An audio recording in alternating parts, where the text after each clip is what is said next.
Good morning, everybody. Welcome to Rhyme of the Times for the weekend in 12th of October 2024. Sir Keir loses Sue Gray, cleverly in dismay as his lead is chucked away, leaving just Badenoch and Jenrick in the fray, as Tory members will have the final say. Pakistan blown away as England's batsmen make hay. Milton attacks Tampa Bay and Floridians have a huge price to pay. Zelenski conveys his wish for no more delay. Lebanon is in complete disarray as the UN gets in Israel's way.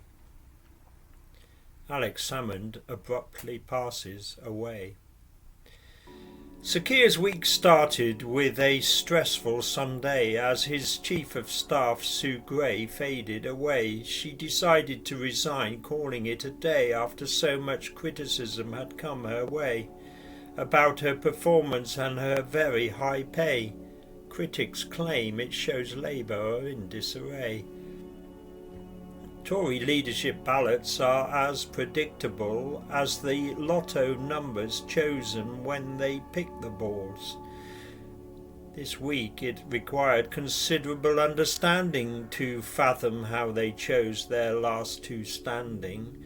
On Tuesday, James Cleverly was elated while Tom Tugendhat was being eliminated. Cleverly came first and was in the box seat. Jenrick or Badenoch were facing defeat. But next day in the second ballot of the leadership race, from the jaws of victory, James snatched last place. So not so cleverly, James cleverly had gotten just 37 votes and finished bottom.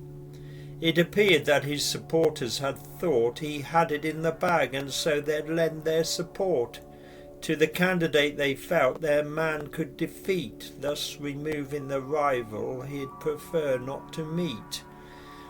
But by voting tactically, it seems they handed it inadvertently to the two other candidates. So the 22 committee room was left aghast as Kemi Badenoch jumped to first from last. Now Kemi is expected to gain membership approval. The final duel should see Robert Jenrick's removal. Then again, just as with those lottery balls, guessing who wins is a game played only by fools. Helene may have been a storm not to forget, but it seems Floridians hadn't seen nothing yet, and early in the week they were starting to fret as the authorities were telling them to get set to evacuate homes to dodge Storm Milton's threat, 'cause this was about much more than just getting wet. Even Joe Biden in his wobbly voice warned people they were facing a life or death choice. But in the end the predicted storm of the century turned out not to be quite so incendiary. It hit US mainland as a Category 5. Anyone in the way would struggle to survive. But soon it was dropping down the gears. Still, it was the worst storm there'd been for years. At least 20 people dead, infrastructure ravaged, approximately $50 billion worth of damage. Coincidentally, on the subject of climatic events, BBC's weather app glitched and spewed lots of nonsense. Strange forecasts were suddenly being displayed. Nottingham hit 400 degrees centigrade. And London was about to feel nature's power with winds of 13.5 thousand miles per hour. In Milton, Pakistan and England played the first test, and it turned into a cricket statistics fest. Like a broken record, commentators spoke virtually every hour of a new record being broke, and England were breaking them without their star bloke. Injury had sidelined their mint captain Ben Stokes. 823 for 7 declared, England amassed in 150 overs. That's record-breakingly fast. Pakistan's batters then melted away in the sun, and by an innings and 47 runs, England won. Pakistan's first innings of 556 runs is now the highest score to be beaten by a team batting just once. Israel carried on bombing Lebanon all week, with so much destruction and death being wreaked. Israel doesn't like the UN and vice versa. Words between them have become blunter and terser. But this week in South Lebanon, jeepers creepers, the IDF attacked some UN peacekeepers. Netanyahu, though, didn't seem to much care. His view was the UN should not have been there.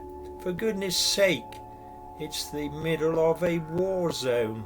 My soldiers have a job to do, leave them alone. While Ukrainians are bleeding, Zelenski's still pleading for the West to give his country what it is needing. On Thursday at number 10 he was Sir Keir's guest, once again making his familiar request, asking Sir Keir and NATO's new chief, Mark Rutte, for the right to send missiles deep into Russia. The Post Office inquiry is in its third or fourth year. Like everything else with this case, it isn't that clear. In 2019, Nick Reed became the PO's CEO. This week he said there was much he didn't know. More awkward silences in the court, blah blah blah. This inquiry's been long but hasn't got very far.